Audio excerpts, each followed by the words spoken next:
Ladies and gentlemen, here we are again, Hudson County View, live at Uncut.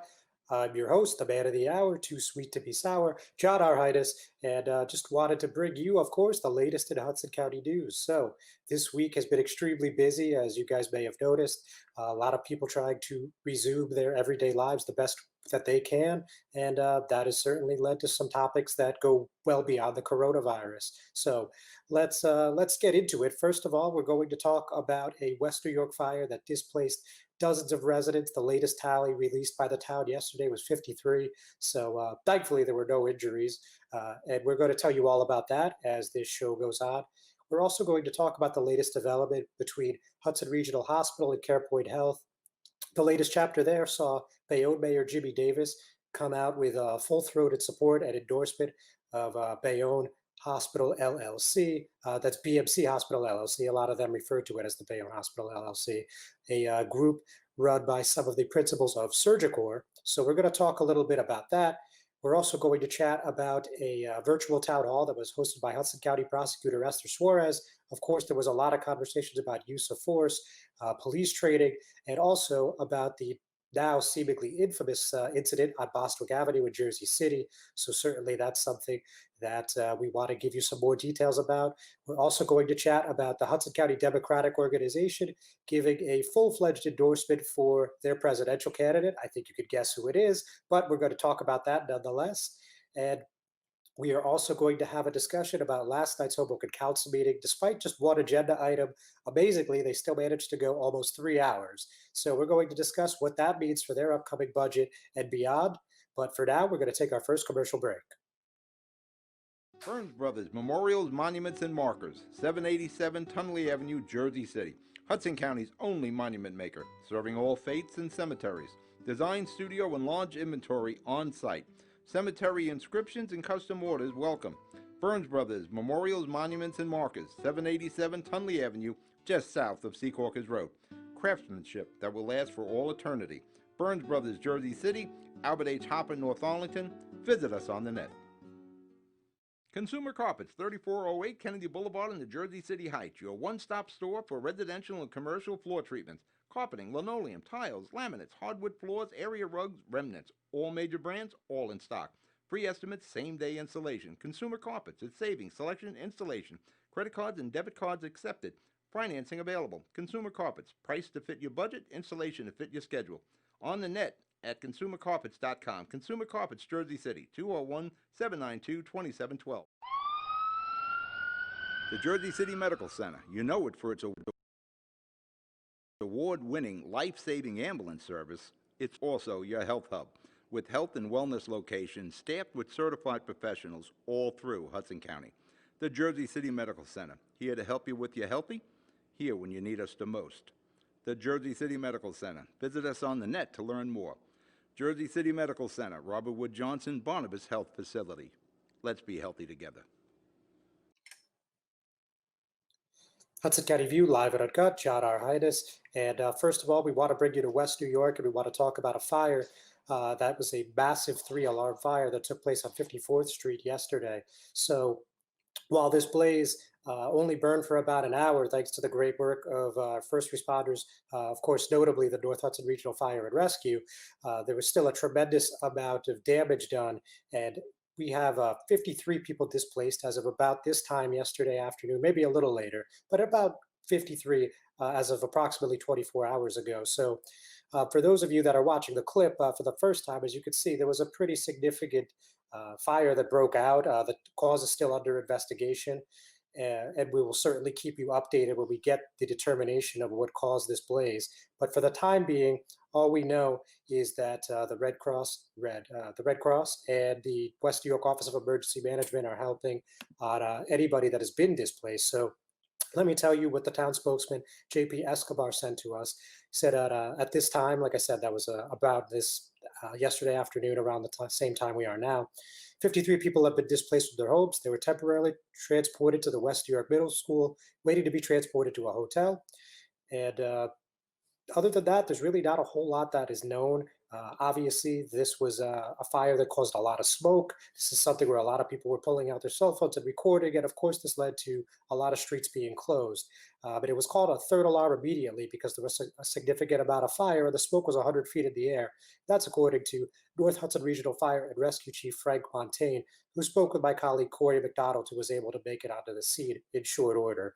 So, that was nice work by him, certainly. Always thankful for when he is able to take a load off my shoulders here. Now, fortunately, none of the occupants of the building were injured. Two firefighters did sustain minor injuries from smoke inhalation and heat exhaustion. Needless to tell any of you, it's been a hot one this week. We've been in temperatures in the high 80s all the way up to, I think, the mid 90s. So, yeah, I mean, not ideal conditions to be fighting a fire, but, they still got it done. And this was a multifamily apartment, and the blaze spread to two adjacent buildings. But again, this was thankfully put under control within just about an hour, and thankfully no serious injuries. Again, when we get a further update on what is happening on the cause of the fire, we're certainly going to provide you with that information. So that's basically all we have regarding the fire right now. Another note out of West New York, I did want to also make an acknowledgement that the town of West New York did their pride flag raising last night. Of course, it is Pride Month, so they did that to, of course, pay homage to the LGBTQ community. So, we're seeing this across the state of New Jersey and really across the country. So just wanted to also acknowledge that in other news out of West New York, obviously something on the lighter side, but still, I think, bears mentioning. So with that, we're going to get another break from one of our sponsors. I'll be right back. Good Friend Self Storage in North Bergen, New Jersey is a fully climate-controlled facility equipped with state-of-the-art security, packing supplies, a Refer a Friend program, and multiple loading docks convenient for commercial use. Located just off of Route 3 at 4301 Tunnelly Avenue, Route 1 and 9. Call 201-867-2444 or visit us on the web today. Good Friend Self Storage. Let us be your good friend. Newport, the luxury waterfront community on the Hudson River, offers the quality of life you deserve in 10 high-rise rental towers with amenities such as the on-site Newport Path subway, light rail and ferry service, Newport Town Square, 3 playgrounds, dog run, upscale restaurants, retail giants like Sears, JCPenney, Macy's, and Target. Morton Williams Supermarket is just outside your front door. A health and fitness club, spa, skating rink, and medical facilities are also on site. NewportNJ.com. Enjoy the New York skyline from Newport Town Square. Manhattan is just one path stop away or quick ride through the Holland Tunnel. Nursery and private elementary schools all on site. 12-screen movie theater at the Newport Center Mall. Want to visit Newport? Stay at the Westin or Marriott Hotel. Go to NewportNJ.com for details. Newport has luxurious towers, great restaurants, shopping, New York skyline views, schools, playgrounds, a marina and yacht club, gym, spa, fine wine, fine living. It's incredible. It's you. NewportNJ.com. Newport, live like you want. Hudson County View, live and uncut. John R. Highness. And next, we want to talk to you a little bit about what's going on with this latest between CarePoint Health and Hudson Regional Hospital. So you guys remember that at the beginning of this month, you saw CarePoint come out and say, we're ready to come to terms with this new group, BMC Hospital LLC. They were ready to, it appeared anyway, make an exchange that would make them the new owners of the Bayonne Medical Center. However, literally within minutes, Hudson Regional Hospital made an announcement saying that they'd reached a $220 million real estate deal with Avery Eisenreich, who is the owner of Alaris Health and also owns the real estate at the BMC and at the Hoboken University Medical Center. So now those two have been going back and forth for several weeks, as anybody that's been following the site is well aware. And yesterday, Bayonne Mayor Jimmy Davis with other dignitaries as well. And also notably, about, I would say, at least 100 workers from the Bayonne Medical Center came out in support of the BMC hospital deal. So I'll tell you more about that momentarily, but first we're going to go to a short clip. Officials and healthcare workers gathered on the lawn of the Bayonne Medical Center this morning to express their support for the deal that would allow BMC Hospital LLC to take over their local healthcare facility. I stood here about 8 months ago on the front part of this lawn. There was a group that were trying to do everything in their power to make sure that this hospital disappeared. It was for their own benefit that they were doing that. And here we stand today with the group, Bayonne Hospital Group, looking to buy our community hospital and become part of our community.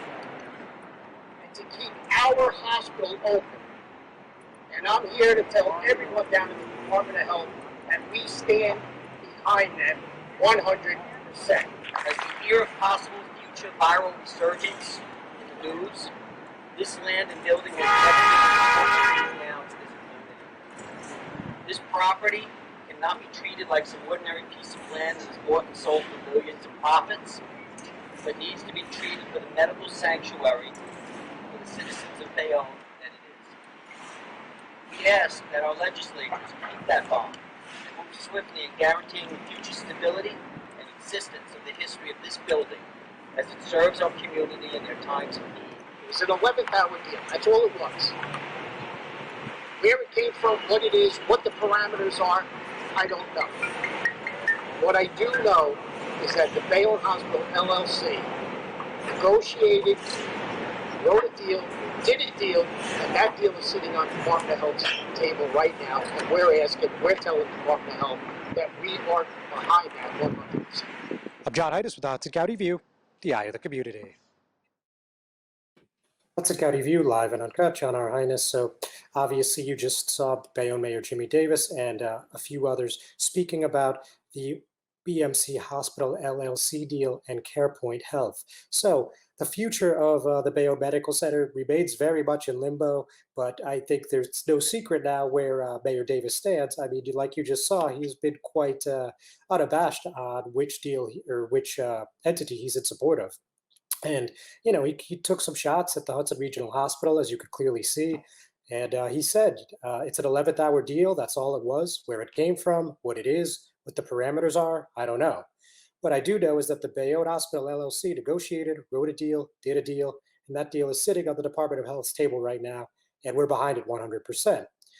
And when I spoke to Dr. Singh, during the question and answer portion of the press conference, he told me that regardless of what happens with the pending litigation between Hudson Regional and CarePoint Health, that Bayonne Hospital or BMC Hospital LLC is committed to making sure that there is no halt in service and that they will support an eminent domain procedure, which you have seen has already been started by the Hudson County Improvement Authority and has been continued by the Hudson County Board of Chosen Freeholders, if that is necessary. And based on what we know at this point, it doesn't look like there's any other option available if that is going to be the provider that is selected. And those of you that have been following closer than others, you know that the New Jersey Department of Health has declined to weigh in on this, citing pending litigation. So, it's anybody's guess on which application they favor, if either. I mean, they may not have even read either application yet. But this one looks very much in limbo as far as I could tell. So, interestingly, following the press conference, Ron Simoncini, who is a spokesman for Hudson Regional Hospital, blistered CarePoint Health for trying to keep their leadership in place after losing tens of millions of dollars last year. So check out what he had to say. It shouldn't be providing any comfort to the community that BMC is saying we are keeping the same people in place to operate the hospital. These are the same people who got negative reviews and lost $30 million last year. Where is the community security at CarePoint handpicking a successor who can't get a license and who's nominating a failed management staff to pursue its business plan when it has zero experience running an acute care facility? Again, some of our more astute readers and followers are aware that last week we did a little compare and contrast of the letter from BMC Hospital and the letter from Avery Eisenreich's attorney, Angelo Genova, going both to the New Jersey Department of Health, talking about each healthcare provider's prospective shortcomings. And there were talk of obviously previous litigation, and there were lots of bold claims talking about faulty insurance claims. There were some talking about spread of infectious diseases inside facilities, and obviously they just picked apart each other's finances. So clearly there's a lot of bad blood here. This is not something that is going to end amicably, but it looks like the only person that's going to be able to solve this problem is the New Jersey Department of Health. So, again, to date, they have not said anything on what their preference is, on what they expect or what they want. But all we know is that to get a certificate of need, you have to go through the state, through that agency. So, when we hear more from them, we will certainly let you know. With that in mind, we're going to take another break. We'll be right back. Most women who give birth recover without problems, but any woman can have complications after the birth of a baby. Learn the post-birth warning signs such as fever, headache, chest pain, shortness of breath, increased bleeding, or thoughts of hurting yourself or someone else. Knowing these can save your life or the life of someone that you love. Trust your instincts. If you feel something is wrong, call and get evaluated by your healthcare provider. If your symptoms get worse or you do not hear back from your physician, call 911 or go to the nearest emergency room. RWJ Barnabas Health. Let's be healthy together.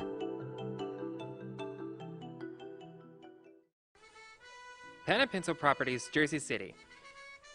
Shaping the workplace with state-of-the-art office spaces that address your company desires. Building residences that define your home environment.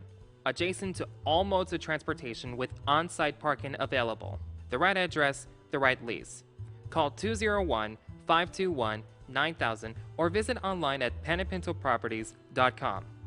Panapinto Properties, building Jersey City for everyone.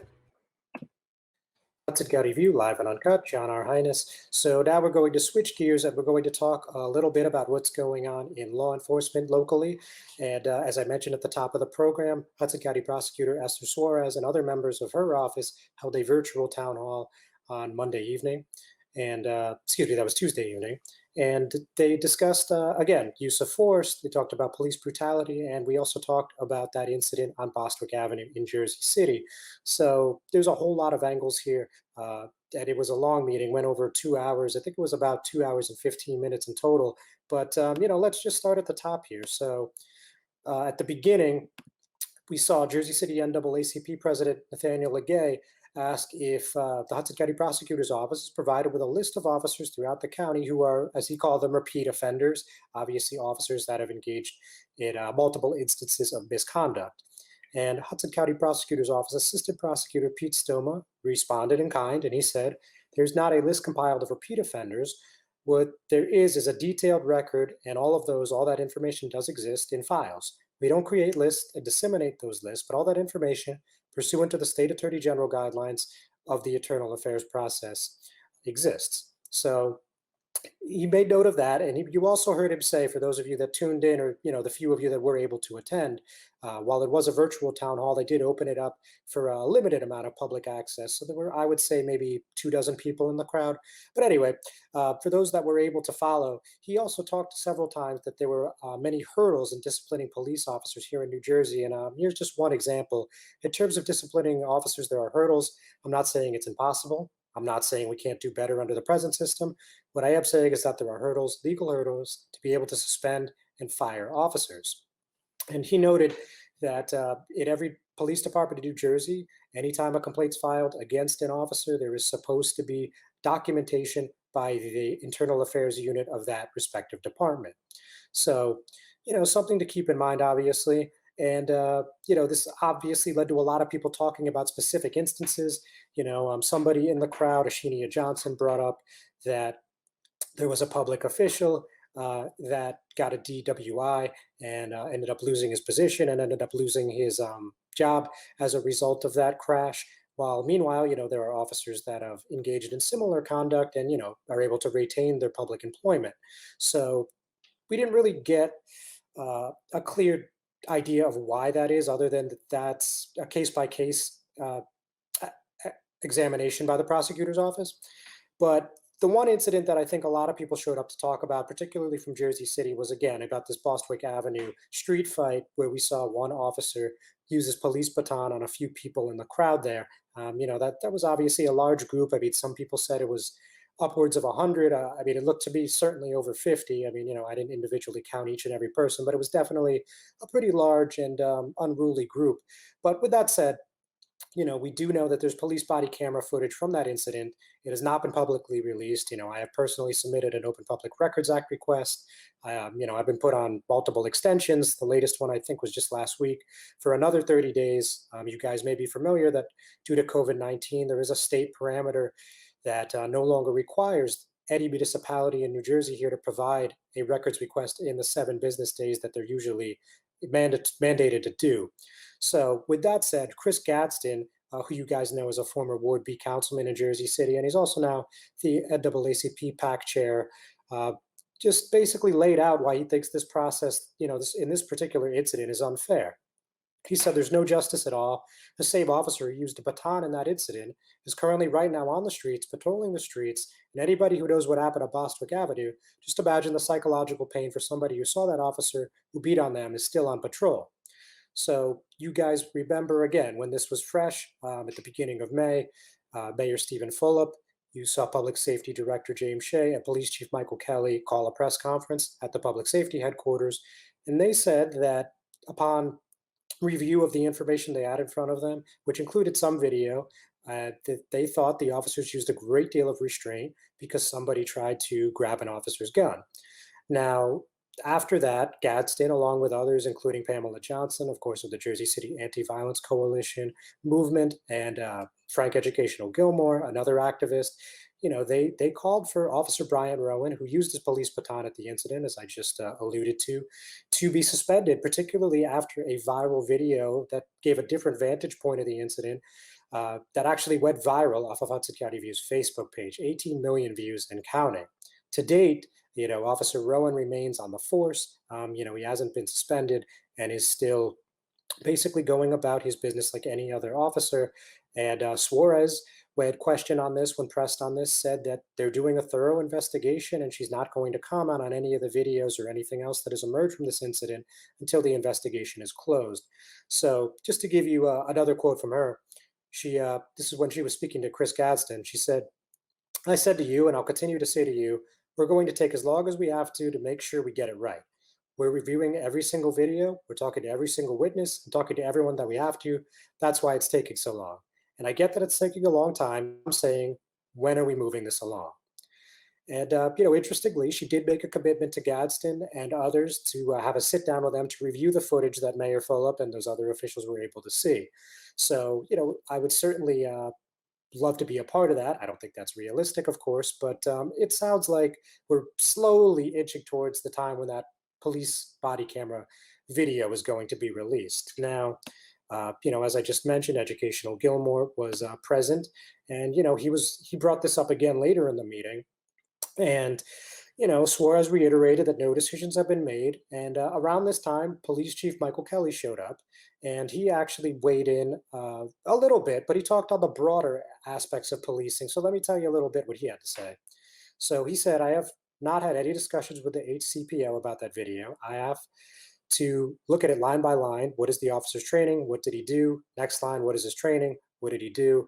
And he also called the current police training archaic and militaristic. When you're talking about use of force, police officers are always allowed to use greater force than what's being used against them, and not just a part of the New Jersey policing standards. And he also said that in 2020, especially in light of George Floyd and others since then, he'd be open to having a conversation about changing that so the officers can only use force equal to what's being used against them. And his quote there was, "If that's going to save lives, if that's going to save police officers from going to jail, sign me up." So, it's like I just told you guys, it's a long meeting, as you could hear from my explanation. There was a lot of topics discussed, but I think it's worth your time if you want to skim through there. That's on the Hudson County Prosecutor's Office's Facebook page. Again, it's long, 2 hours, 15 minutes, but I think you're going to find a lot of stuff that's worthwhile.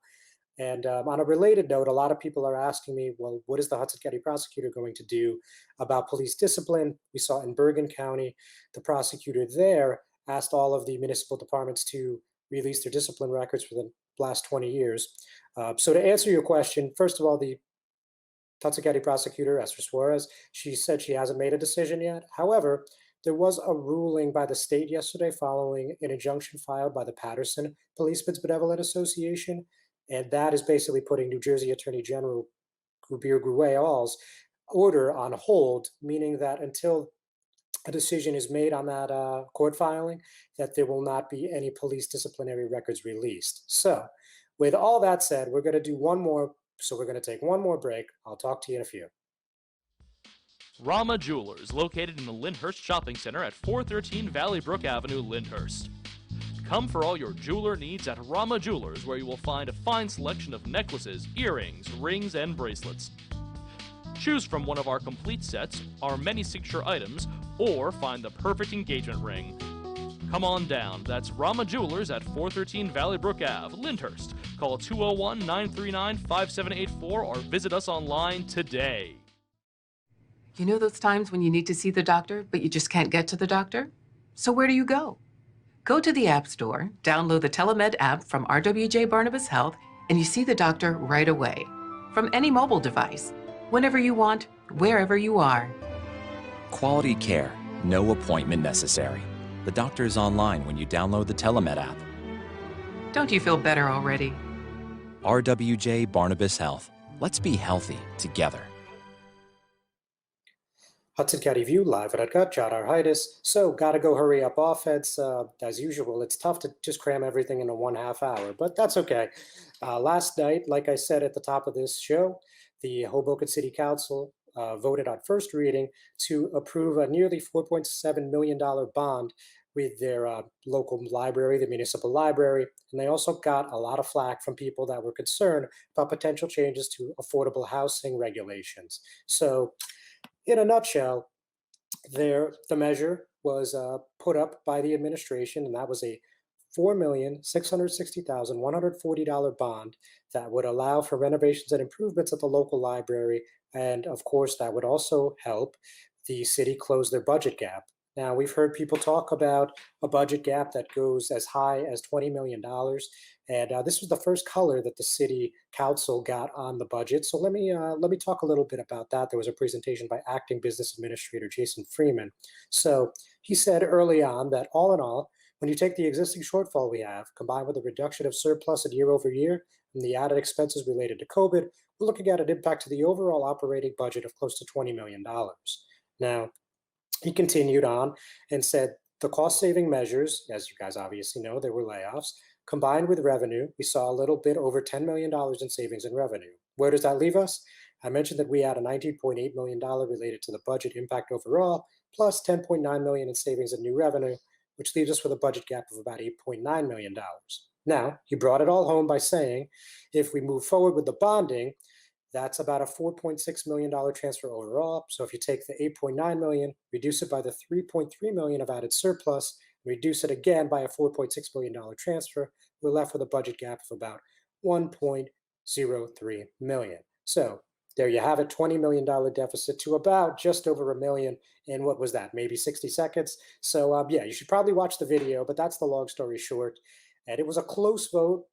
It was 5-4. Obviously, that's as close as you get with a 9-person governing body. And, we saw 4th Ward Councilman Ruben Ramos speak out against it. And while he did end up voting in favor, he made a comment towards the end of the meeting saying that reform is dead, which was, of course, a shot at the administration and also the previous administration of Dawn Zimmer. And we also saw some trepidation from 2nd Ward Councilwoman Tiffany Fisher and the council president, Jen Giattino. They were skeptical, saying, I don't know if this kind of one-shot deal is the kind of thing we need for what looks like a long-term budget solution. So Fisher said, bonding in the past has got us something, which was a lot of open space. Right, wrong, or indifferent, we have parks. For this, we actually don't get anything for the bonding other than a short-term reprieve. This is a big deal. This is using debt to fund an operating shortfall. Again, of course, it passed. There was a motion to table by Fisher that failed by the same tally, 5-4, and it then ended up being approved 5-4. And the 5 that voted yes were council members Cohen, Doyle, Jabbour, Ramos, and Russo. So just very quickly, we also had a little discussion again about affordable housing that came out of a resolution that was sponsored by Ramos, and that was going to do some amendments to the Western Edge redevelopment plan, and a lot of people just didn't want to hear it. We heard from Cheryl Fallick, who said, it's my understanding that the mayor was willing to sacrifice affordable housing for a pool, probably with a new spin on a tired old talking point. This was an agenda item, again, that was removed early in the week, maybe even before Monday, but it was still something that was fresh on people's mind, and they wanted their voices to be heard. Only in Hoboken, ladies and gentlemen. Thanks for tuning in. We'll see you next week. Stay safe. Have a good one.